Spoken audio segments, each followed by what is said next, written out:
Hello மக்களே, இன்றைக்கி நம்ம வீட்டில் குடல் குழம்பு அது எப்படி வைக்கிறதுன்றதை பார்க்கலாம். கடையில் குடல் நல்லா சுத்தப்படுத்தி தான் கொடுப்பாங்க. ஆனால் கிராமங்கள்ல எல்லாம் எங்கள் அப்பா வாங்கிட்டு வரும்போது அப்படியே முழு குடலாக வாங்கிட்டு வந்து தான் கழுவி அதை வீட்டில் குட்டி குட்டியாக நறுக்கி அப்படி ரெடி பண்ணுவாங்க. ஆனால் எங்கள் ஊரில் நல்லா க்ளீன் பண்ணியே கொடுத்துருவாங்க.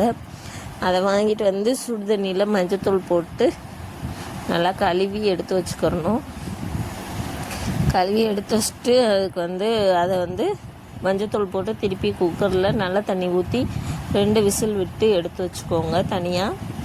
அதுக்கு இப்போ மசாலா ரெடி பண்ணணும். அதுக்கு என்ன பண்ணுறதுன்னா, ஒரு 100 கிராம் அளவுக்கு வெங்காயம் எடுத்து உரித்து வச்சுக்கோங்க.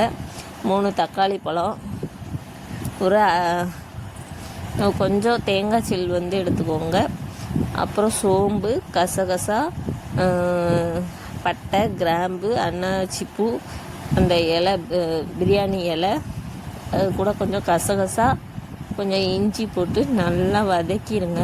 வதக்கிட்டு அது நல்லா நல்லா நைஸாக வதங்கினதுக்கப்புறம் கொஞ்சம் ஆற விட்டுட்டு அதை ஒரு மிக்ஸி ஜாருக்கு மாற்றிடுங்க. மாற்றிட்டு ஃபைன் பேஸ்ட்டாக அரைச்சி எடுத்து வச்சுக்கோங்க. எடுத்து வச்சுட்டு நம்ம குக்கரில் ஏற்கனவே வேக வச்சுருந்தா அந்த குடல் கூட இந்த மசாலாவை கலந்துருங்க. நல்லா தண்ணி ஊற்றி அலசி கலந்து வச்சுக்கோங்க. வச்சுட்டு ஒரு 2 ஸ்பூன் குழம்பு மிளகாய் தூள் நம்ம வீட்டிலே அரைச்சி வச்சுப்போம்ல, அதில் ஒரு 2 ஸ்பூன் போட்டுட்டு நல்லா அதையும் கலந்து விட்டுருங்க.